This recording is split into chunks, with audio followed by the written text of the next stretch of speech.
Buenos días, bienvenidos al coloquio que organizamos desde IPMark y Outbrain con la colaboración del EFAC sobre los nuevos modelos de monetización para atraer y retener a los suscriptores de pago.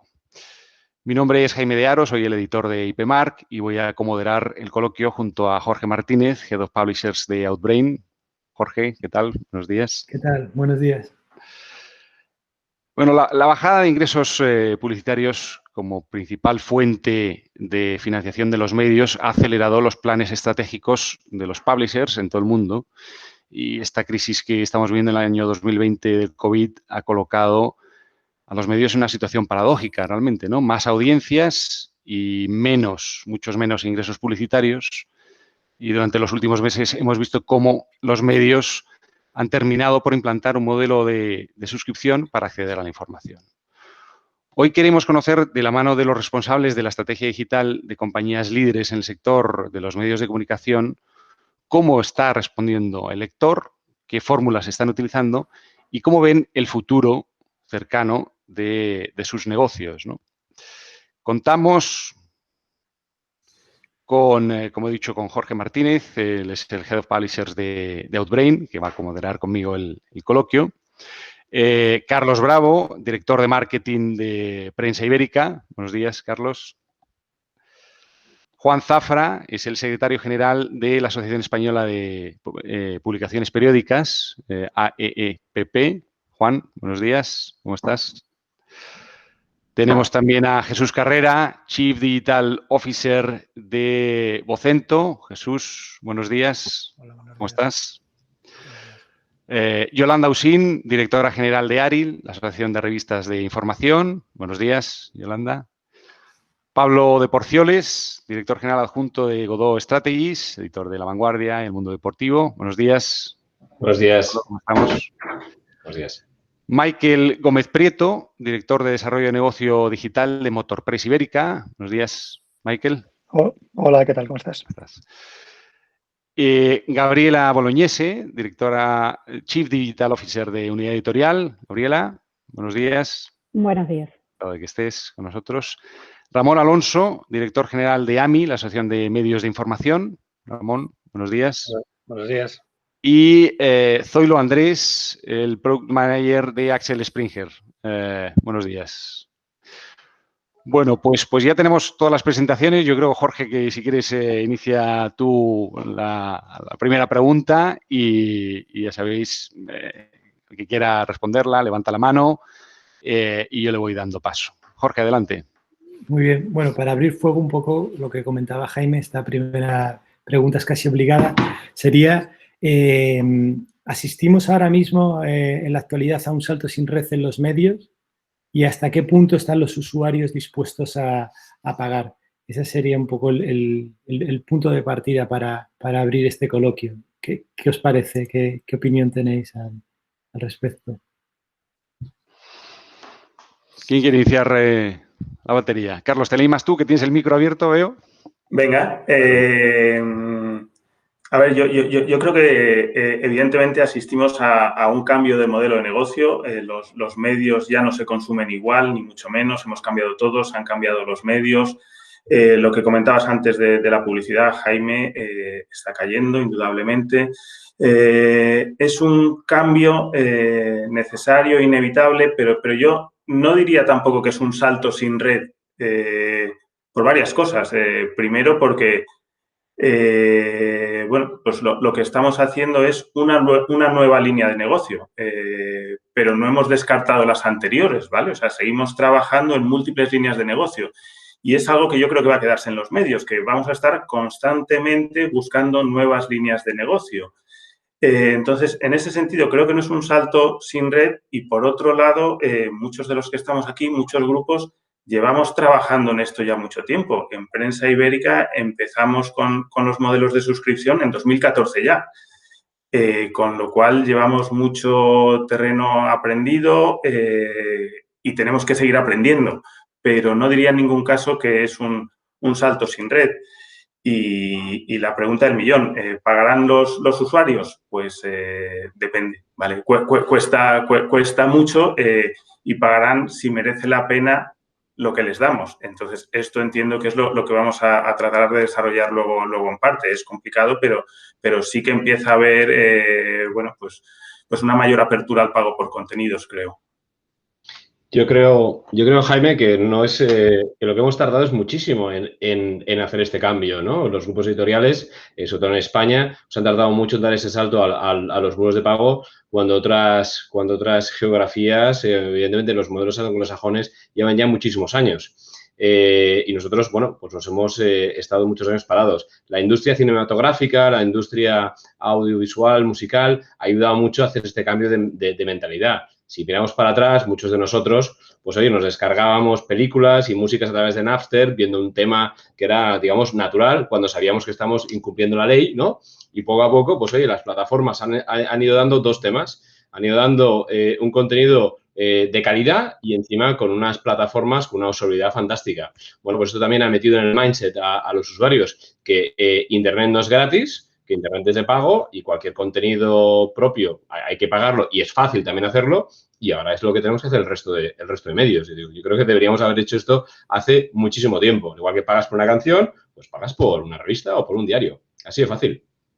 Sí, yo creo que Pablo ha dado en la clave, ¿no? Es un cambio en la cultura, en la forma de pensar, en la mentalidad del usuario, la manera de consumir que tiene contenidos, ¿no? Y que en otros ambientes, en otras latitudes, pues había más costumbre de pagar por otro tipo de contenidos y que efectivamente se abre esa otra nueva línea de negocio que tiene que ver por pretender ofrecer al usuario el contenido que creemos que puede estar más predispuesto a una suscripción o a un consumo por pago, efectivamente.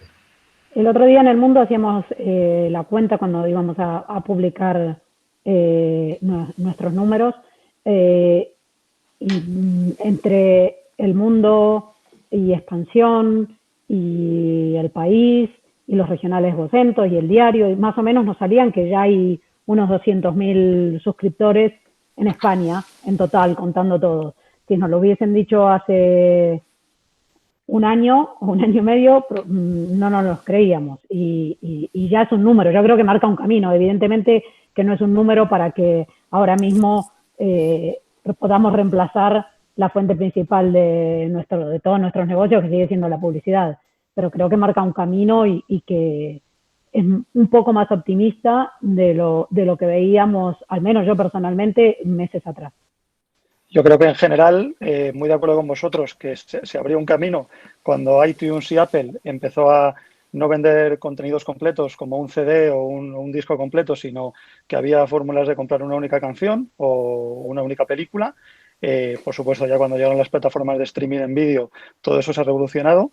Y aparte de los medios sajones con su cultura anglosajona de la compra por contenidos que nos llevan culturalmente muchos años de ventaja, ya hemos tenido en España bastantes casos, pues desde el diario.es, desde lo que comentaban de Prensa Ibérica, y hemos ido viendo que eso no ha supuesto un salto sin red, sino que bueno, ha ido complementando ese tipo de ingresos publicitarios que había tradicionalmente eran los ingresos publicitarios, se han venido también consiguiendo ingresos por usuario. En el momento en el que El País y El Mundo, Unidad Editorial, se han sumado, ya hemos visto, y luego Gaby nos comentará los números que han publicado esta semana, que realmente esa cultura ha ido cambiando y yo creo que, como comentáis vosotros, gracias a esas plataformas que han ido acostumbrando y culturizando al usuario de que si algo querías y era accesible, tenías que pagar por ello, pues como un Netflix, un HBO, un Spotify, a los que ya estamos todos muy acostumbrados. A mí me gustaría felicitar en primer lugar a Unidad Editorial y a Gaby por los datos que publicaron ayer. Creo que los 50.000 suscriptores del Mundo online creo que es una gran noticia y han abierto un poco el camino para todos los demás. Y creo que también la situación que estamos viviendo y todo el tema de la crisis sanitaria ha sido un empujón al final para la digitalización, para el consumo de contenidos online y para todo lo relativo también a las suscripciones digitales y al pago por contenidos. Creo que, bueno, de una manera hemos acelerado un proceso que si bien en los primeros meses, bueno, pues se cubrió con mucha oferta gratuita, pero que poco a poco espero que esas ofertas, bueno, pues sigan avanzando y siendo de pago. En el caso de revistas, pues felicitar también a gente como Motorpress, a Michael, que ya han dado este paso a los contenidos de pago, y creo que es el futuro, ¿no? Que poco a poco lo vamos a ir viendo. Siempre que bueno, pues los editores ofrezcan contenidos diferenciales por los que valga la pena pagar. Al final ese es el kit, y la pelea que vamos a tener es cuántas suscripciones puede mantener cada hogar, ¿no? Pues en Estados Unidos hablaban de $100 mensuales, otros estudios que dicen que en términos de noticias pues no se puede tener, la mayoría tendrá solo una suscripción a un medio, solo un 25% llegarán a 2. Bueno, pues ahí va a estar la siguiente pelea, ¿no? Pero creo que en los últimos meses hemos avanzado mucho y se han roto muchas barreras, y que definitivamente tiene que ir por ahí. Sí, bueno, pues asistimos a un salto sin red de los medios. Desde luego que no. La experiencia acumulada por los medios de comunicación es enorme en conocimiento, diría que de la realidad y de la realidad de nuestra sociedad. Diría que lo que nos ha ocurrido a los medios es que hemos pasado demasiado tiempo resistiéndonos a los cambios que se nos venían encima, e incluso resistiéndonos también a la renuncia a posiciones de dominio, incluso en el mercado, en los diferentes segmentos del mercado que se podían tener. La realidad ha cambiado y teníamos que habernos adaptado con más agilidad. Pero eso también ha supuesto un aprendizaje. También hay una cuestión cultural, alguien lo ha mencionado. Internet no es gratis, pero se extendió una cultura desde los primeros años de Internet de que, como diría Dario Fo, aquí no paga nadie por lo que discurre por Internet.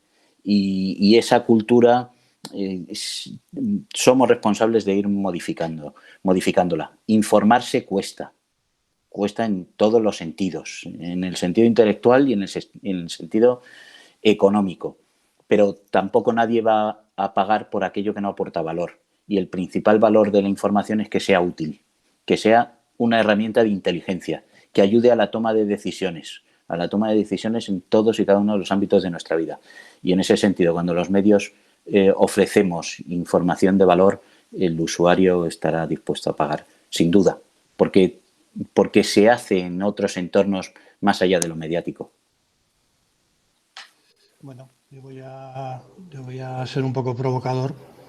Algunos me conocéis, ¿no? A ver, nos estamos tirando con red. Vamos a no decir las cosas como no son. Seguimos teniendo mucho miedo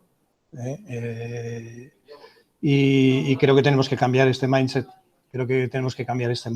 ¿No? Nosotros, como decía Carlos, llevamos ya mucho tiempo porque el liderazgo en los mercados locales nos ha ayudado.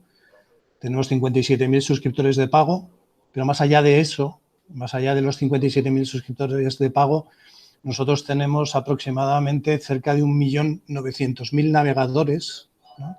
O que llegan al meter de 5 páginas, ¿no? O que se chocan con las noticias premium.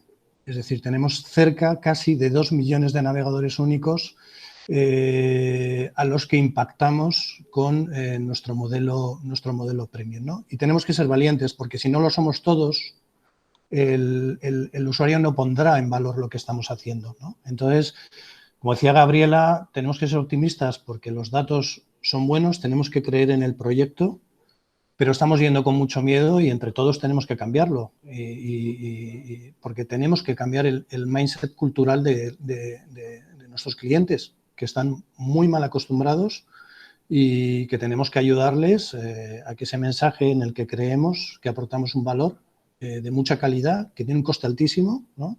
Y que tenemos que ser más valientes y no pensar si hay red o no, sino pensar que vale la pena hacerlo, ¿no? Que vale la pena hacerlo. A mí ya por intervenir en la ronda, yo estoy muy con Carlos y con Jesús, es decir, esto forma parte de un proceso, ha habido una estrategia que proviene de muchos años atrás, en el que es verdad que se podía haber acelerado la implementación de sistemas de pago para suscripciones digitales de pago y también muros de pago, no me gusta mucho llamarlo así, pero digamos de sistemas de filtrado para que la gente tenga que pagar y acceder a unos contenidos que son premium. Pero también es verdad que esos contenidos premium y toda la estrategia, toda la estructura de contenidos que han ido definiendo cada uno de los medios proviene de un trabajo grande de transformación de las redacciones. Hay un análisis muy importante hecho a través bueno, en el caso de Vocento y de Prensa Ibérica, sé que en los medios regionales se ha analizado muy bien cómo iba a ser la oferta antes de empezar a poner en marcha este tipo de suscripciones, y en los medios nacionales ahora se está empezando a ver un poco el fruto de una captación de usuarios registrados que proviene previamente de una serie de contenidos un poco de gancho para que el usuario aceptara tener una relación más estrecha con el medio. Es decir, yo en ese sentido soy optimista. Yo creo que se pueden dar los pasos mucho más rápido, pero que la situación actual la ha digerido el lector de una manera natural y que ha visto que este es un proceso que tenía que llegar y que en el que se percibe un cambio o una evolución en el valor en el producto digital. Pero luego iremos a lo de las audiencias, así que ese es el punto que me interesa, en el que me interesan algunos datos, que es sobre los lectores de papel y de digital y de prensa en general, así que luego ya intervendré más. Muy bien, hemos comentado algunos, habéis estado comentando sobre el tema de los paywalls y yo quería plantear la siguiente pregunta desde el foco de, bueno, hemos visto que los medios internacionales llevan mucho tiempo y con una estrategia muy clara, ¿no? New York Times es un ejemplo clarísimo. ¿Esos modelos son trasladables al contexto español, que tiene unos índices de lectura menor que otros países pues del norte de Europa, de Estados Unidos, etcétera?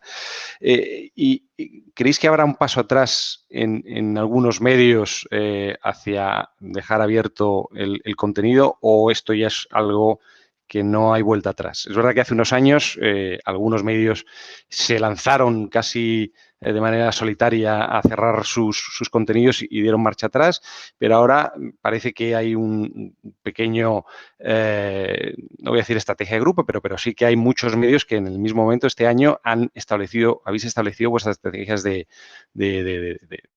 contenidos premium, ¿no? ¿No habrá vuelta atrás en todo este proceso, entonces? No sé si alguno de vosotros quiere comenzar. Yo, si me permites, Jaime, o Ramón, sí. Solo era el dato que quería dar sobre la pregunta, que esto a veces es un poco desconocido, porque hay una especie de mantra de que los medios de comunicación están como que la audiencia está cayendo, y esto no es cierto. De hecho, en la monitorización que hacemos nosotros desde AMI, pero que supongo que harán también, luego cada uno de los medios hace la suya, y obviando los datos inmensos de millones de usuarios que pueda dar Comscore, es decir, una vez que balanceando todas las fuentes de datos que tenemos, el dato que tenemos actualmente antes de la pandemia, para que no esté desvirtuado, es que hay más de 17 millones de lectores que entran en los medios, al menos de AMI, diariamente, y que leen medios digital, en papel más digital. 17 millones está neteado. Con ese mismo, este dato neteado implica un crecimiento en lectores en los últimos 7 años, constante, pequeñito, pero constante. Estamos en cifras, es que tengo una pantalla justo aquí delante, pero ahora mismo hay más lectores que el año 2007. ¿Por qué? Porque el entorno digital es un complemento muy bueno para el entorno de papel. Porque hay una parte del lector de papel que es obvio que ha hecho un trasvase a digital, pero la marca, que es lo importante, donde están todos los diferentes formatos, la marca se mantiene y la credibilidad del medio también. Entonces, yo solo quería introducir esto, romper una lanza sobre el hecho de que para luchar contra esa idea de que se está perdiendo audiencia. No se está perdiendo audiencia. Ha habido un trasvase en los formatos, en el medio, pero las marcas siguen igual de fuertes desde mi punto de vista. Yo estoy totalmente de acuerdo con lo que dice Ramón. Yo no creo que se lean menos. Probablemente sí el decaimiento de la prensa en papel se aceleró más en España que en otros mercados.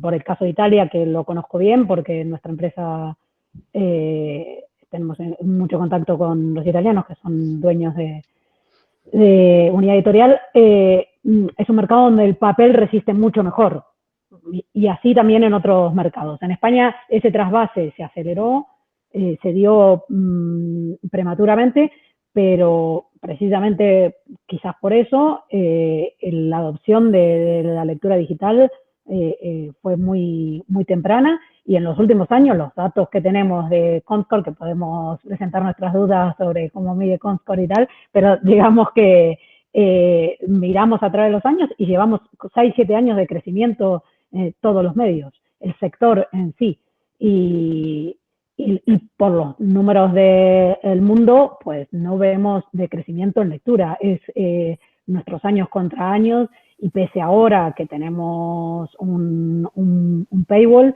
seguimos teniendo datos positivos de datos de crecimiento año contra año, con lo cual yo creo que lo que dice Ramón es correcto. Jaime.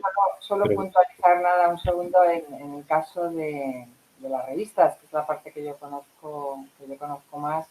Pues efectivamente ha habido caídas, pero sí que es verdad que han aguantado bastante bien. En los últimos datos publicados de GM, por ejemplo, así lo demostraban, ¿no? Que la lectura de revistas en papel se estaba manteniendo. Durante la crisis, incluso los datos de ventas en kioscos, los datos de difusión se han comportado muchísimo mejor de lo que esperábamos, e incluso algunas revistas en estos últimos meses han aumentado sus ventas, ¿no? En temáticas muy concretas. O sea que efectivamente, por un lado, la audiencia digital pues, ha multiplicado, ¿no? Tenemos revistas con audiencias superiores a los 10 millones de usuarios únicos con Comscore, que es un dato en lectores pues, que nunca se había conseguido, ¿no? Por lo tanto, suma muchísimo a la audiencia la parte digital, las dos están conviviendo, pero sí que en el caso de las revistas la caída del papel ha sido más leve. Le voy a dar la palabra a Pablo, que le he pedido, y luego a Carlos. Jaime preguntaba si se va a dar un paso atrás, ¿no?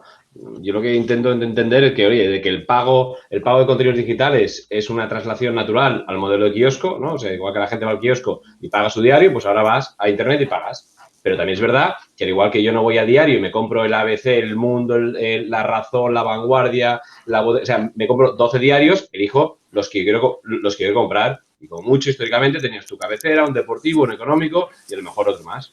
Pues bueno, al final, los medios que aporten valor, tengan una buena oferta editorial con contenidos interesantes para el lector, los cobrará y podrá cobrarlos. Y los que no tenga esta oferta editorial no podrá cobrarlos. Entonces, ¿qué pasará? Habrá algunos medios que podrán mantener su oferta y habrá algunos otros medios, como ha hecho el New York Times o Washington Post, que ha tenido decenas de múltiples de modelos de suscripción digitales que han ido evolucionando en función de los lectores. Primero han bloqueado todo, después han abierto, han hecho mixtos y han ido evolucionando. Y esto es lo bueno de Internet. Coño, el kiosco, hoy tu diario, no puedes decirle hoy vale 1,5 €, mañana 2, mañana 80 céntimos y vas cambiando la oferta editorial. En digital sí que podemos ir evolucionando y cambiando, con lo cual habrá medios que habrán acertado a la primera, pues fantástico, y hay otros que, bueno, pues irán haciendo test A/Bs e irán evolucionando su oferta conforme también los competidores. En función de la competencia lo que haga, también te va a ir obligando a adaptar tu modelo de negocio. Carlos, sí, y después Michael. Yo creo que no hay marcha atrás. Lo que pasa es que cada uno vamos a ir a nuestro ritmo. A mí me gusta el modelo Meteret del país, me gusta el freemium del mundo, me gusta el modelo de Vocento, el de Godot, el de Axel, el de Motorpress. Me gustan todos los modelos porque, en definitiva, todos lo que hacen es poner en valor los contenidos. Y cuantos más estemos en esta guerra, mejor va a ser, porque más fácil va a tener el usuario esa percepción de que los contenidos valen. Entonces, a mí me parece que eso es importante y cuanto más empujemos todos en la misma línea, mejor. Pero lo que sí que creo es que cada uno vamos a ir a nuestro ritmo, porque somos distintos. Tú apuntabas al principio, Jaime, el caso paradigmático del New York Times y la diferencia de su mercado o de los mercados escandinavos con el nuestro. Pero incluso en nuestro mercado hay diferencias. Nosotros en los diarios que tenemos en Asturias o en Vigo, sus usuarios no se comportan igual que los que tenemos en Alicante o los que tenemos en Zamora o los que tenemos en Andalucía. Son distintos. Entonces, yo creo que cada medio tiene que encontrar dónde está su valor, apostar por él, pero luego también es muy importante ver cómo son los usuarios en cada zona. Entonces, cada uno tenemos que construir nuestro propio modelo a nuestro ritmo, pero sí que creo que cuanto más empujemos todos, más difícil será esa marcha atrás en la que ya no creo. Completamente de acuerdo con lo que comenta Carlos. Si al final nos sumamos y casi todo el ecosistema, por no decir todo, de editores, tanto de prensa diaria como generalista, como deportiva, que todavía parece que no se han sumado al paywall, aunque hay casos como el de Athletic o en el mundo anglosajón que están funcionando, cuanto más cultura haya de que el contenido de valor merece ser pagado, mejor nos irá a todos, yo creo. Eduardo Suárez ponía un tuit hace un par de días en el que ya comentaba las cifras del mundo que ya se publicaron oficialmente. El País, que tuvo que retrasar el paywall por cifras propias, parece que está también superando los 50.000. El Confidencial, que lleva mucho menos y que no es tan generalista, se podría decir 15.000. El Diario.es, que sí que lleva 8 años, 56.000. Ara, un núcleo muy pequeño también con unas características y una idiosincrasia propias del mundo catalán, tiene 40.000. Y también paciencia, hay que trabajarlo y, como comentaba Pablo, hay que ir haciendo pruebas. El New York Times empezó en 2011, en marzo, el 28 de marzo. Le costó 4 años conseguir su primer millón. Ahora está en 6,5 y parece que pues es la entelequia y a lo que todos intentamos llegar, pero hubo un par de momentos clave. La elección de Trump, como recordaréis, en 2016 les hizo hacer un pico. Algo aquí parecido le pasó al Diario con el caso Máster de Cristina Cifuentes. Y la pandemia también ha servido para eso. Es en esos momentos en los que el lector necesita más información contrastada, veraz y de calidad, cuando realmente va a haber un pico de las suscripciones. Pero mucha paciencia, porque no se consiguen los éxitos en un momento. Pero a mí me parece que las cifras que se han visto de prensa española, tanto El Mundo como El País, en estos 3 meses, a mí han superado mis expectativas, porque además estamos en una crisis que nadie se podía imaginar y en la que todo el mundo está siendo más reticente a hacer pagos. Y lo que comentaba Carlos, que cuantos más nos sumemos o más se sumen, nosotros ya llevamos 2 años con ello, más el usuario va a notar que es algo lógico y normal, como cuando se baja una película, bueno, cuando ve una película en el streaming. Claro. Juan, querías intervenir tú, me parece. Sí, bueno, yo también por la experiencia vivida en nuestra asociación, que como sabéis se constituye básicamente por nativos digitales y revistas profesionales y sectoriales, ¿no? Y no podemos, pero hablando en términos generales de los medios de comunicación, no podemos permitirnos que haya un paso atrás. Estábamos padeciendo una crisis de confianza y de credibilidad de parte de la ciudadanía muy grave. Y la pandemia ha recuperado el papel central de los medios de comunicación. Me vais a permitir que me refiera específicamente a la experiencia de la asociación. Como sabéis, el grueso de nuestras publicaciones están en papel. Bueno, hemos detectado, sobre todo en los primeros días de la pandemia, que sabéis que hubo muchos problemas con la distribución a través de correos y tuvimos que ahí hacer un bloque para recuperar la distribución. Fuimos tan agresivos en esa reivindicación para que se reanudara la distribución porque los suscriptores lo demandaban. Bueno, se han facilitado de parte de a mí unos datos, ¿no? Esto nos tiene que hacer ver que no habrá paso atrás si lo que damos es contenido de valor. Nos permitirá mantener el papel para algunos segmentos mientras dure.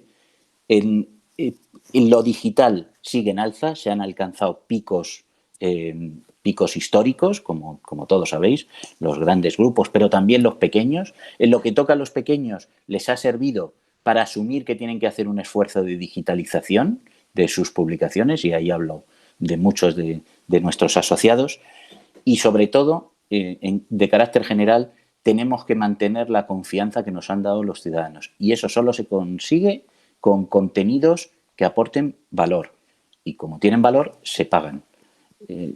Creo que tenemos que recuperar confianza, y si queréis luego me extiendo más, tenemos que ganar confianza y también transmitir el papel central que juegan los medios de comunicación en el mantenimiento de las sociedades democráticas. Es que estamos en una crisis absoluta, económica, institucional, democrática incluso, y desde ese punto de partida creo que no habrá marcha atrás en los planteamientos a los que estamos dándole vueltas hoy y estos meses, ¿no? Sí, Zoilo, adelante. Y bueno, yo quería añadir que efectivamente de lo que estamos hablando también es precisamente de analizar esta audiencia que efectivamente vemos que sigue creciendo en lo digital, pero que realmente le tenemos que poner el foco para no matar moscas a cañonazos es en la audiencia más fiel, ¿no? En la audiencia más leal con nuestra marca, con esos contenidos que como comenta Juan Manuel, pues son los de calidad, por los que merece la pena pagar. Y en ese análisis, que es precisamente en el que estamos sumergidos ahora mismo en Axel Springer, de determinar muy bien, conocer muy bien cuál es nuestra audiencia más fiel, como paso previo para luego tratar de convertirla y tratar de que entren en ese embudo en el que ojalá pues, podamos llegar a convertirlos en suscriptores. Yo creo que es clave, ¿no? ¿Qué consumen? ¿Qué comportamiento tienen? Y sobre todo, bueno, pues qué nivel de fidelidad y de lealtad y qué asunción de nuestros valores como marca son los que tienen, ¿no? Muy bien. Jorge, si quieres retomar tu moderación. Bueno, al hilo de lo que estamos comentando sobre las vías de monetización, la pregunta también sería plantear cuál es ese modelo de suscripción ideal. Es decir, por un lado estamos hablando de la importancia, estáis comentando todos la importancia de esa vía de los ingresos que vienen vía socios, registros de socios, y por otro lado sigue estando también la vertiente de la publicidad. ¿Cuál sería ese modelo ideal? Un modelo híbrido, y en el caso de la publicidad, ¿cómo de importante resultaría, sobre todo para esos lectores que a partir de ahora son suscriptores de pago, encontrar formatos que no sean intrusivos y que respeten su experiencia de lectura, así como la idiosincrasia, el look and feel del site y la identidad del site? Bueno, yo creo, lo ha comentado Carlos, que todos los modelos son válidos, ¿no? Yo creo que cada uno tiene su estrategia y sus circunstancias, ¿no? Para mí lo importante es que lo pongamos en valor. Nosotros hemos elegido un modelo mixto para gestionar esa transición, donde por un lado somos muy exigentes en la limitación del acceso, pero hacemos convivir el modelo de la publicidad con el modelo del pago, ¿no? Para gestionar una transición. Es decir, combinamos las dos situaciones. Pero yo creo que lo importante es que vayamos entre todos consiguiendo que el usuario ponga en valor, como decía antes Pablo, que ha sucedido en otras industrias y que lo conseguiremos, y que es un proceso cultural, ¿no? Yo creo que efectivamente, como dice Jesús, el modelo tiene que ser un modelo mixto, pero que cada editor y cada marca lo tendrá que adaptar a lo que está ofreciendo, ¿no? Respecto a la publicidad, creo que no puede ya ser invasiva, o sea, no debe de ser invasiva en cualquier medio serio que se precie y que quiera tener pues, un crecimiento adecuado de audiencia y una experiencia de cliente correcta. Por lo tanto, es que no entra en la ecuación ya esa publicidad invasiva, ¿no? Pero creo que sí, que tanto la publicidad como los distintos modelos de suscripción, cada publicación casi podrá adaptar su propio modelo, ¿no? Hemos visto modelos colaborativos que están funcionando para el editor y modelos de todo tipo, desde estos freemiums a una suscripción más fija mensual, que según cada editor y cada contenido pues les irá funcionando. Pero por supuesto siempre habrá una parte en abierto, habrá una puerta de acceso, la publicidad convivirá, pero creo que todos tenemos claro que los formatos tienen que ser pues adecuados para una correcta experiencia de los usuarios. Sí, nosotros también tenemos un modelo freemium en el que bueno, pues tenemos una serie de contenidos que hemos cerrado al pago y muchos otros en abierto también. Los contenidos que hemos cerrado nosotros al pago son los que consideramos que tienen más valor para nuestros usuarios, que son básicamente los contenidos locales y de opinión, ¿vale? Que son los que nos diferencian de otros medios, grandes medios nacionales, medios digitales. Y entonces ahí es donde creemos que podemos encontrar más valor, ¿no? Con piezas de periodismo de calidad, periodismo de datos, grandes reportajes multimedia, y ahí es donde nos estamos centrando. Pero creo que es importante también darle otra vuelta al foco, y estamos hablando siempre desde el punto de vista de los publishers, de cuál es nuestro valor. Y es muy importante que reflexionemos todos sobre cuál creemos que es nuestro valor, por qué creemos que merece la pena pagar por nuestros medios, pero nos estamos olvidando del otro lado de la ecuación, que son los usuarios, y es fundamental. Y aquí es donde entra en juego una llave que es la tecnología, que es lo que nos está facilitando a todos la posibilidad de empezar a trabajar bien estos modelos de negocio, porque los usuarios son distintos, tenemos que conocer bien qué convierte, qué no convierte, en qué momento lanzar una serie de ofertas, una serie de comunicaciones, y esto es muy importante. Es fundamental cambiar el foco, no solo pensar como publishers qué contenidos nuestros tienen valor, sino ir al otro lado y estudiar muy bien a los usuarios, conocer muy bien a los usuarios, poner el foco en los usuarios y en los lectores para ver dónde ven ellos el valor, que a veces no es donde lo vemos nosotros. Me parece que lo que comenta Carlos es totalmente cierto y clave, y al final Internet ser un negocio que puedes hacer todas las iteraciones que quieras sobre él, tú puedes tener una preconcepción de qué va a funcionar, pero va a ser el propio usuario el que te va a decir si está funcionando o no, y vas a tener la capacidad de ver si lo estás haciendo o no bien. Yo como usuario, los modelos que más me gustan son los freemium, tipo el que está haciendo El Mundo en este momento, o bueno, nosotros también hacemos ese. Consideramos que todo el contenido no puede ser de pago, porque hay contenido que no es tan especializado o que no tiene ese carácter de análisis. En nuestro caso suelen ser comparativas, pruebas, cosas realmente que es que no las vas a encontrar en ningún otro medio, y la que nos diferencia, como comentaba Carlos. Pero ves que El País, haciendo un Metered de 10 artículos al mes, también le está funcionando bien.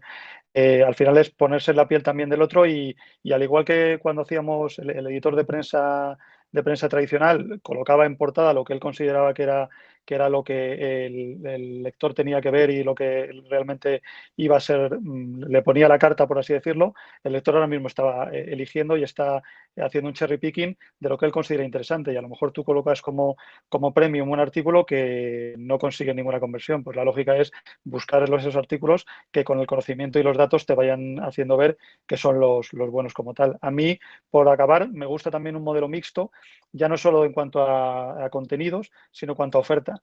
Esas ofertas en las que se da la revista en papel, o el periódico el fin de semana, o el periódico en versión PDF, más el acceso a la web, me parece que románticamente no dejan de vincular lo que hemos sido tradicionalmente, y también nuestros usuarios, que están acostumbrados a tener en print un producto ya empaquetado y que nosotros hemos realizado para ellos, no dejan de olvidarse de que eso existe, y le das un poco más de valor para conseguir un precio mayor que el que podría ser únicamente de los contenidos online, y por supuesto aumentando con una experiencia de socio, por así decirlo, de partner con los eventos. Si se pueden volver a conseguir hacer eventos próximamente, pero tenerlos mucho más cerca de lo que es el núcleo de las redacciones. Si sumamos esas tres, online más el producto PDF o print más los eventos, creo que nos especializaríamos todavía mucho más en ese modelo de suscripción ideal, si pudiéramos definirlo, aunque sabemos que cada uno tenemos el nuestro en la cabeza.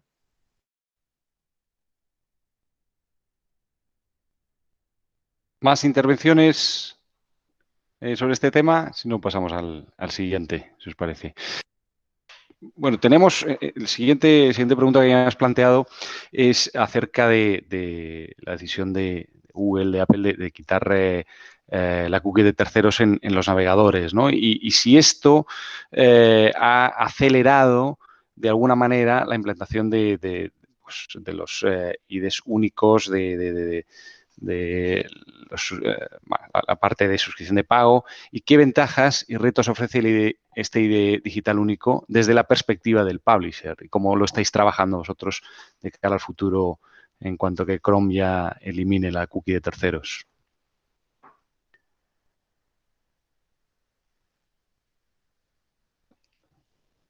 Yo, si alguien tiene una idea para darme, yo encantado.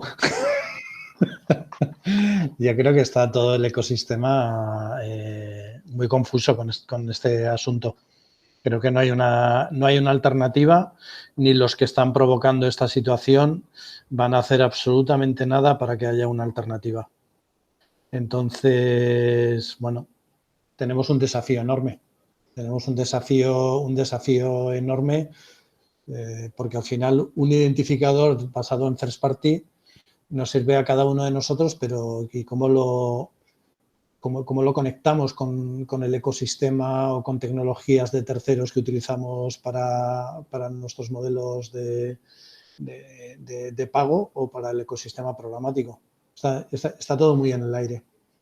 Yo creo que o los reguladores intervienen o esto va a ser una merienda de 4.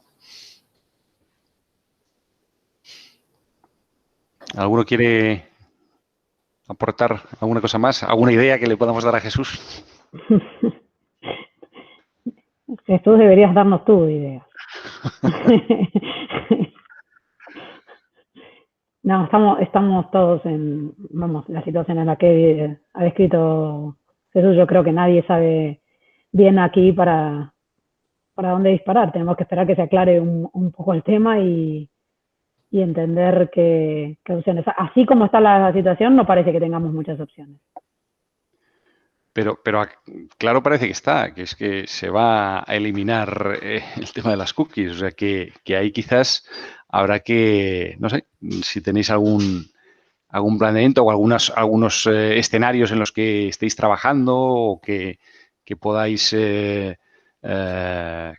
compartir o pensar en alto, no sé. Hay algún gurú que hace un par de años dijo que habrá una web abierta y una web cerrada.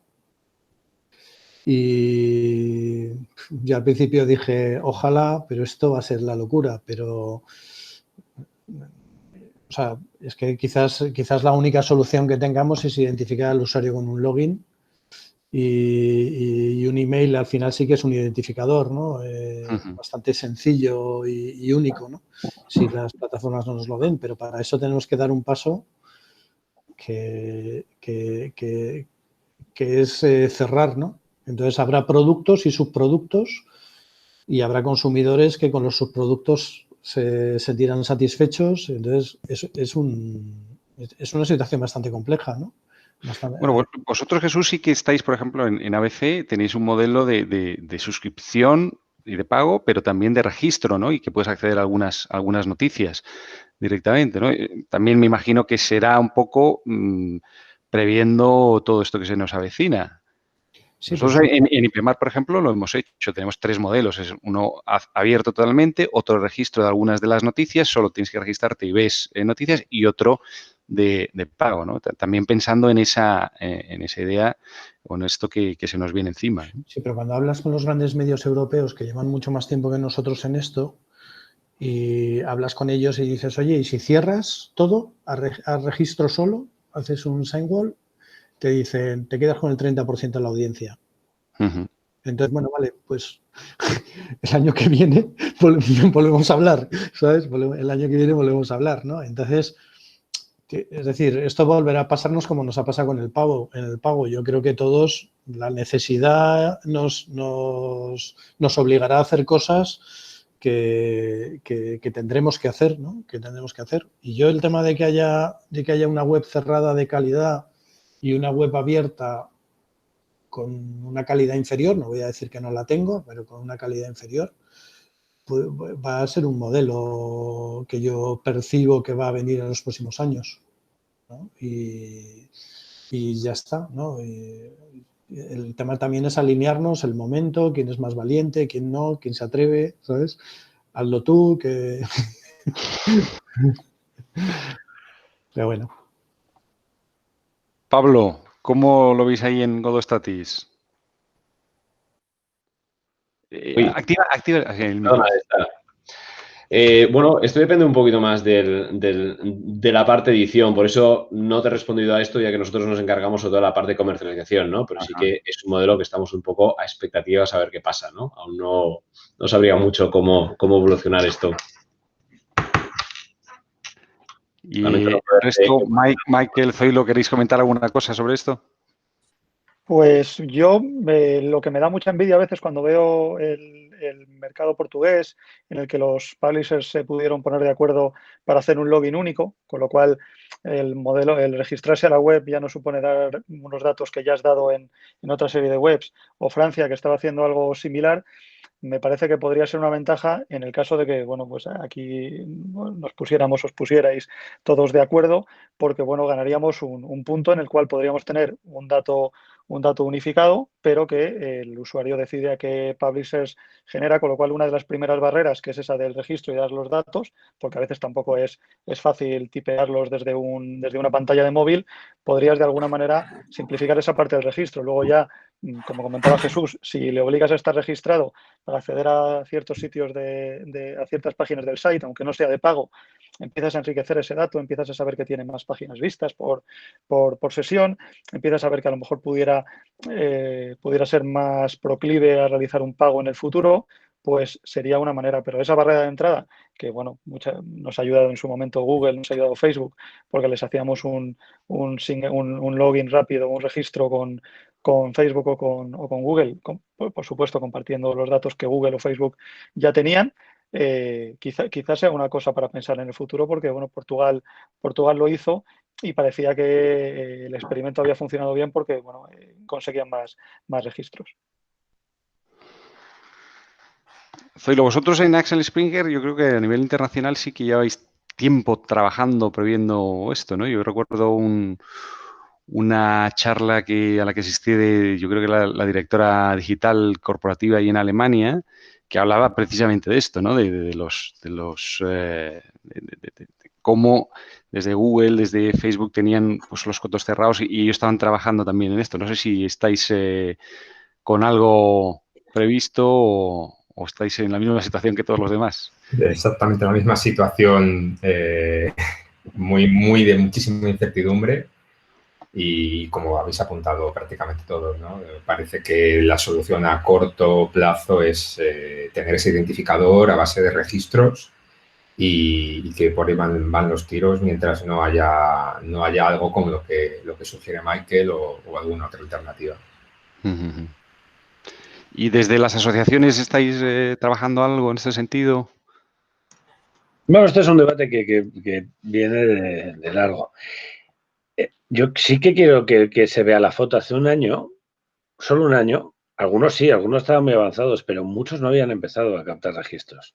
Y ha pasado un año y hay millones de registros captados por cada una de las cabeceras. O sea, que las cabeceras sí que estaban más o menos preparándose para esto que va a venir. Pero hay una parte que decía Jesús, en la que yo coincido, que es en cierto modo, es una pequeña indefensión, que es si un gran jugador, si Apple mañana, o en su momento cuando lo decide que elimina las cookies de terceros, entonces tú estás en una posición muy débil, porque en realidad hay otras plataformas que ya tienen que desde el principio todo su funcionamiento se inicia a partir de un login. Entonces, bueno, creo que los reguladores tendrían que intentar también analizar cómo está el ecosistema y yo creo que los editores en este sentido, pues quiero decir que comparten, al menos no supongo que en las revistas sea parecido, se comparte mucha información, trabajando de una manera bastante transparente los unos con los otros para explicar pues cómo intentan buscar soluciones para este tipo de cosas, pero no hay una solución ahora mismo que esté muy clara, más allá del registro, pero el registro creo que es una obviedad y que todos ya, no creo que prácticamente todos los medios en España están ya con una política de registros. Pero, insisto, sería interesante también que hubiera un análisis de cómo está el ecosistema y cuáles son las alternativas y de cómo quedan aquellos que no tienen un sistema basado en el login de inicio, ¿no? Que están ofreciendo un servicio público y que de pronto lo que ven mermado es su capacidad para poder rentabilizarlo. Este es un punto, creo que es importante a tener en cuenta. Yolanda, no sé si quieres comentar algo. O Juan. No, yo creo que más o menos ya lo han comentado un poco todo, ¿no? La aportación de Michael sobre cómo poder haber hecho algún tipo de modelo conjunto, ¿no? Que nos hubiese dado más fuerza, tipo Portugal, bueno, pues todavía está ahí, y en línea con lo que dice Ramón, ¿no? No tengo nada más que decir. Vale. Sí, pues yo simplemente como representante de asociación que defiende los intereses de los que estamos aquí, ratificar mi compromiso porque el regulador lleve a un escenario en el que no nos veamos subyugados por intereses globales muy poderosos. Ok. Jorge, Pues, sí, tú con las preguntas si quieres. sí, yo creo que sería interesante también, comentabais antes que los niveles de lectura no han decrecido, sino que lo que en ocasiones ha ocurrido es un trasvase de papel a digital, pero de hecho tenemos la prueba reciente en estos meses de pandemia donde los medios, han vuelto a recuperar su papel prescriptor, se han generado muchas nuevas audiencias, ha habido un interés informativo muy importante también por las circunstancias que hemos vivido. Entonces, la pregunta sería un poco hasta ¿cómo sería posible retener ese nuevo público, ese nuevo interés informativo que se ha suscitado a raíz de la pandemia y cómo conseguir captar e incrementar la atención del usuario, que parece que es la piedra clave, ¿no? El aumentar el tiempo de sesión de lectura, la atención del usuario hacia los contenidos del medio?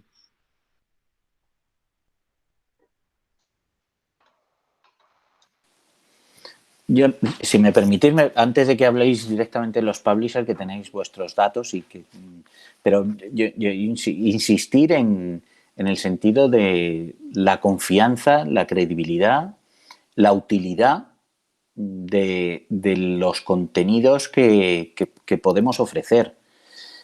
Ahora manejamos datos que permiten personalizar al usuario.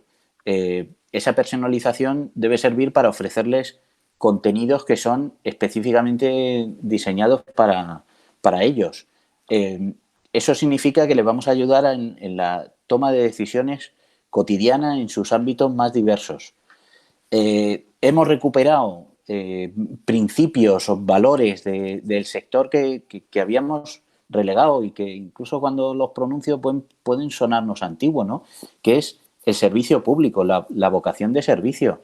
Cuando se declaró el confinamiento, el estado de alarma, se nos declaró actividad esencial y ahí estuvieron los profesionales de la información en el día a día de todos los medios facilitando información, y eso es lo que hizo que los índices de audiencia se dispararan en todos los medios, en todos los canales, incluso en el papel, como comentaba antes, que hubiera una demanda de parte de los suscriptores para que sus publicaciones llegaran a los buzones, ¿no?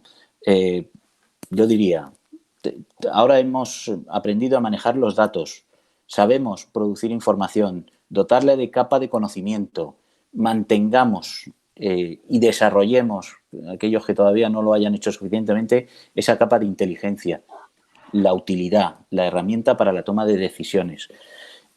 Esos son contenidos específicos y adaptados a las necesidades, pero es también recuperar credibilidad, aportación de valor y servicio público. No perdamos el ritmo. Voy a hacer una crítica, no me quiero mirar tanto el ombligo, ¿no? Hay un riesgo en este tiempo. Veo medios de comunicación que están confundiendo muchísimo. Se han reactivado muchos ámbitos de opinión y la opinión no siempre aporta valor.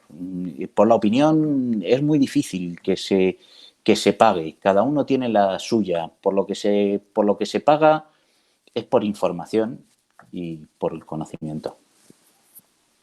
Sí. Tú querías intervenir, creo, ¿no? Y luego Ramón. En ese sentido de la utilidad, durante la pandemia nosotros hemos experimentado un interés, como casi todos vosotros, creciente sobre la temática del coronavirus, precisamente por esa necesidad informacional, esa necesidad de practicidad, pero también hemos visto cómo había una parte de nuestra audiencia con una necesidad de evasión absoluta sobre el tema de la COVID. Y en ese sentido, sites que en el lado de informacional, como Business Insider, han aumentado muchísimo su audiencia, precisamente por ofrecer esta utilidad de contenidos. Sites más de evasión, de entretenimiento, Hobby Consolas o Computeroid, pues también hemos visto como este conjunto de usuarios han apostado más por otro tipo de contenidos que satisfacían en ese momento otra utilidad, ¿no? Que era la de evadirse de todo este problema y simplemente entretenerse y bueno, quizá tener la mente en blanco. Entonces, bueno, ¿cómo mejorar en esta fase post-COVID esos tiempos de permanencia? Bueno, pues insistiendo en análisis de contenidos, análisis de audiencias y determinando muy bien qué contenido, qué temáticas estamos ofreciendo a cada uno de estos usuarios, dependiendo de su localización, dependiendo de su demografía, pero sobre todo dependiendo, insisto, en su nivel de fidelidad y de lealtad con nuestra marca. Ramón. Ramón iba a intervenir y luego Yolanda. Sí, sí, sobre esto, bueno, yo quería 3 ideas rápidas. Una, la primera. Antes he dado datos de los lectores en total de las marcas, que eso incluye todo neteados, 17 millones de lectores diarios de las marcas en sus diferentes formatos. Y he introducido un concepto que era el hecho de que era pre-pandemia. ¿Por qué prepandemia? Porque la pandemia obviamente ha hecho que haya, de pronto, pues ha venido un tsunami también de usuarios que estaban buscando un entretenimiento en un momento en el que no podían salir de casa. Esas personas volverán a sus impactos habituales, volverán a su entorno habitual. Entonces, tampoco creo que vamos a obsesionarnos por mantener unas audiencias que en realidad han crecido por una situación excepcional y que luego poco a poco irán recuperando su nivel. Lo que hay que es aprender qué es lo que ha sucedido.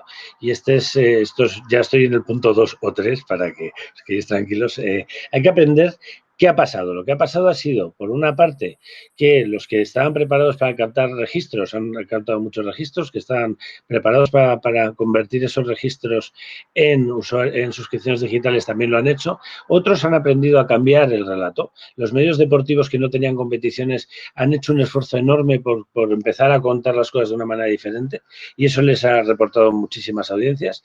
Y por el camino, si había clickbait antes, si había empresas o terceros que querían hacer una especie de sensacionalismo de cebos para captar audiencia que permitan monetizar, eso se ha disparado. Entonces, por eso es tan importante ahora intentar poner en valor los medios el hecho de que nosotros somos los que hacemos el periodismo de calidad, porque existen amenazas que se han generado alrededor de la pandemia y en ese crecimiento exponencial de la audiencia donde todos quieren pescar. Entonces, yo creo que ahora es el momento y aquí, en este sentido, desde AMI nosotros sí que estamos muy orgullosos de que los medios se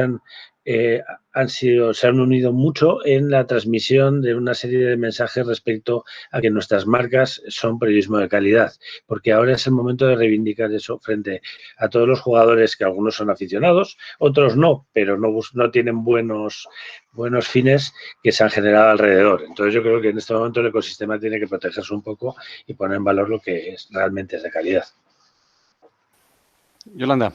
Sí, no, yo por mi parte decir que efectivamente, y creo que antes Zoilo lo ha dicho, o sea, durante la pandemia ha crecido muchísimo la demanda de información y han crecido las audiencias, pero no solo de esa información COVID, sino de muchas otras cosas, cosas como el motor o el deporte o la cocina, ¿no? Que han crecido muchísimo, bueno, pues porque se buscaba también otra serie de contenidos. El tema de en mi caso de los editores, ¿no? Se han empezado a hacer cosas que no eran tan habituales, como los eventos en directo, eventos online. Instagram ha explotado en muchísimas marcas la cantidad de actividades, de cosas que se han hecho y sus audiencias. Pues creo que esa audiencia ha crecido mucho, que la gente ha descubierto marcas y contenidos que no conocía antes. También en algún estudio que hizo IMC se vio cómo se había ampliado el número de medios a los que se estaba accediendo respecto a los meses anteriores, pero para mí el desafío y la frustración son los ingresos, o sea, récords de audiencia, récords de visitantes únicos, de páginas, de tiempo, de todo, y no ha acompañado, ¿no? la publicidad. Entonces ahora efectivamente tenemos que mantener esa audiencia, pero de alguna manera conseguir que eso se monetice, ¿no? El ver cómo llevamos los ingresos también a esas audiencias online. Carlos, creo que tú querías intervenir. Sí. O sea, yo creo que durante la pandemia todos hemos crecido mucho en número de usuarios, de páginas vistas, un 40%, un 80%. Hemos recuperado el valor de las marcas. Los usuarios tenían muy claro que querían marcas de confianza, con credibilidad, que no les gusta tanto leer en Facebook que hay que beber lejía para curarse. Quiero decir, todo eso ha estado muy bien. Pero lamentablemente, a medida que se diluía el efecto, iban bajando de nuevo las cifras y iban volviendo a donde estaban, ¿vale? Es verdad que sí tenemos ese prestigio, pero las cifras más o menos, y cada uno tenemos las nuestras, vuelven a ser parecidas. Sí, por aportar un punto optimista, quería compartir vosotros, bueno, pues lo que hicimos nosotros, que fue durante 2 meses, abrimos los contenidos premium a todos los usuarios. Tenían que registrarse, hacerse suscriptores, pero sin pagar por ello. Y terminado este periodo, ¿esto para qué nos ha valido? Por un lado, para conseguir muchísimos más registros, ¿vale? Tenemos muchos registros. Hemos podido conocer mucho mejor los intereses de estos usuarios, qué contenidos les gustan, cuándo los consumen, cómo los consumen, ¿vale? Y luego, por último, también lo que hemos hecho es un trabajo para retenerlos. Y bueno, pues hay también una cifra importante, un volumen que se han quedado con nosotros, ¿no? Entonces, vuelvo un poco a lo que decíamos antes. Es fundamental el conocer a los usuarios y el probar y veremos muchas cosas que no nos funcionan y otras que sí y que serán líneas a explotar en el futuro. A ver, yo, sí. Gabriela. Sí, Jesús y luego Gabriela, sí. Bueno, yo lo voy a hacer muy cortito.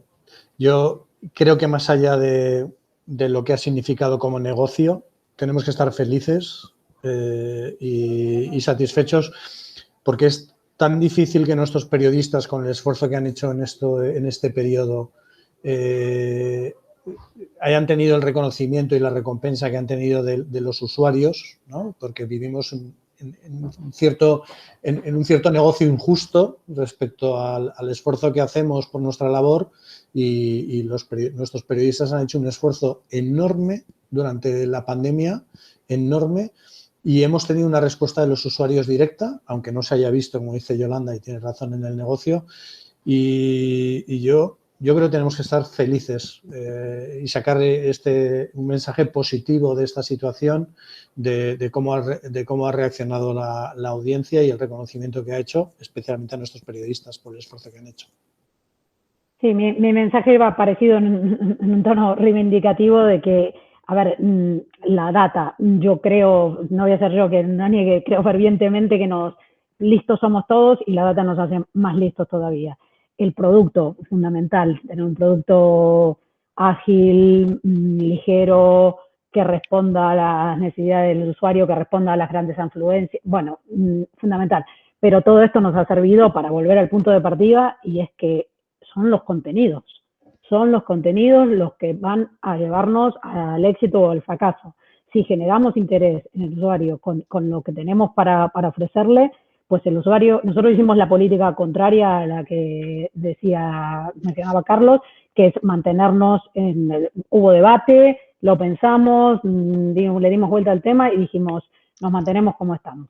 El contenido informativo, el contenido de servicios fue en abierto todo el tiempo de pandemia, pero los reportajes más en profundidad, la exclusiva, la mantuvimos cerrada y cerramos mucho tema de pandemia y todavía seguimos cerrando. Y los usuarios respondieron porque estábamos generando temas que tenían un interés. Entonces, más que nunca, reivindicarnos en eso, que las redacciones, que hay que trabajar, buscar ideas, hacer reportajes y interesar al usuario. El clickbait, pues, da hasta donde da. El tema aquí es generar unos contenidos exclusivos y de calidad que interesen. ¿Alguno quiere intervenir más? Bueno, es un poco sumarme a lo que comentamos todos, contenido, de toda la calidad posible. lo más cercano posible en el caso de los regionales, y luego, igual que hay una suscripción que el usuario ha realizado con nosotros, recordarle qué es lo que está pagando. Ese boletín que envía El Mundo por las noches con el adelanto de las noticias del día siguiente, o cuando nosotros, por ejemplo, lo hacemos semanal, otros medios también pues lo hacen a nivel diario, por la noche o por la mañana. Empatiza esa cercanía de decir, oye, estamos construyendo una relación que va mucho más allá de que entras y ves unos banners, va mucho más allá. Yo te estoy ofreciendo lo mejor de lo mejor destilado de lo que nuestras redacciones y nuestros profesionales están haciendo. Esto realmente te va a venir bien en tu día a día, sea porque seas usuario de hobby consolas y te explique cómo pasarte tal juego, sea porque eres usuario de un medio regional y quieras saber lo que está pasando hoy en tu concejo. Al final es exactamente saber qué es lo que te diferencia a ti del resto con esos contenidos especializados. Así, esa ola que, lógicamente, como comentaba Ramón, bajará porque la gente está ya más fuera y consume menos online porque acabó el confinamiento, intentar que no baje tanto y que aquellos usuarios que se puedan fidelizar a través de eso nos merezcan la pena. Muy bien. Jorge, hemos llegado casi al final del coloquio. Yo creo que si quieres hacer un pequeño resumen a modo de algunas conclusiones que hayas visto tú que te haya llamado más la atención y lo damos por finalizado, si te parece. Perfecto. Bueno, muchas gracias a todos por vuestro tiempo. Muy interesante todas las participaciones. Mientras ibais hablando, tomé nota de algunos, como una nube de conceptos, y esta mañana hemos hablado de cambio, hemos hablado de suscripciones, hemos hablado de novedades, hemos hablado de contenidos, y ese concepto de contenidos casi siempre ha venido ligado a la calidad y al valor. También hemos hablado de servicio público, de información, de conocimiento. Por resaltar algunas ideas muy breves, en el primer punto, cuando hablábamos de si es un salto sin red o no y hasta qué punto están los usuarios dispuestos a pagar, lo que sí ha quedado claro es que estamos ante un punto de inflexión en el que hay que ser valientes. Cuando hablábamos del caso del New York Times, me ha parecido muy interesante el precisar que ese primer millón de usuarios al New York Times le costó 4 años, que aquí la evolución está siendo muy buena y que efectivamente hay un trasvase de audiencias de papel a digital y estamos en el camino. Es decir, que a veces cuando tomamos como comparación otros casos ya de éxito más consolidados, también hay que tomar la perspectiva de en qué punto estamos en la situación actual de nuestro mercado, ¿no? Respecto a los modelos, habéis comentado que, bueno, todos los modelos todos son válidos, digamos, cada uno tiene que ajustar su modelo. En general, todos habéis comentado que no todos los contenidos pueden ser de pago, una parte freemium, colaborativa, y me ha parecido también interesante el tema de ver dónde está el valor para los usuarios, es decir, no solo desde el lado del publisher, sino también tratar de ver desde el usuario dónde podrían encontrar el valor. En el tema de la desaparición de cookies por ID digital, quizás es donde más incertidumbre ha habido. Habéis comentado el tema del login único y bueno, también interesante el concepto de Open Web y web cerrada. Y en este último punto que acabamos de comentar de las nuevas audiencias a raíz de la pandemia, me parece interesante el detalle de servicio público, de aportar valor, de actividad esencial, que al final la información no deja de serlo, y sobre todo el foco que habéis hecho en contenido, calidad, calidad, calidad. Por cerrar, simplemente precisar que desde Outbrain estamos muy comprometidos con el hecho de que todos los públicos tengan acceso a contenidos de calidad y confiables, y del mismo modo también estamos apoyando a los publishers y queremos ir apoyando a los publishers para que sea una fuente de ingresos recurrente y estar a su lado. Al final estamos muy comprometidos con esa Open Web, con esa web abierta en relación a lo que comentaba Jesús, creo, de web abierta, web cerrada. Obviamente, Outbrain está totalmente focalizado hacia la Open Web y eso sería, es decir, al final, periodismo independiente y sostenible es necesario, son pilares para la sociedad, creo que lo habéis comentado también, y tenemos que seguir trabajando en ello. Así que muchas gracias a todos por vuestro tiempo, por vuestras participaciones y espero que nos veamos pronto y esperemos que ya presencial, que esto del COVID se vaya acabando ya, que ya toca, que volvamos a la vieja normalidad, ¿no? Que es lo que toca. Muy bien. Jorge, yo creo que no podríamos haber hecho un resumen más concreto, más conciso y de mejor calidad, ¿eh? Estamos hablando de calidad de contenido, pues lo has hecho, me parece que idealmente. Seguro que me deja muchas cosas, pero ha sido muy interesante. Muy bien. Pues nada, yo por mi parte también agradeceros a todos la participación, desearos lo mejor en vuestras estrategias de contenidos y de muros de pago y de gestión de suscripciones. Y nada, haremos un resumen que publicaremos mañana mismo en nuestra newsletter de este contenido. Haremos un resumen un poquito más extenso para el número de IPMAR que editamos en septiembre. Y nada, yo creo que quizás nos veamos en estos días pues el congreso que hay de FIP este mes y también el congreso, ¿no, Juan? Que hacemos en la EPP el 16 de septiembre. Que se van a finalmente virtual. Sí, virtual, claro. Muy bien, pues lo dicho, muchas gracias a todos y un saludo. Hasta la próxima. Gracias. Gracias, abrazos. Hasta luego. Hasta luego. Hasta luego.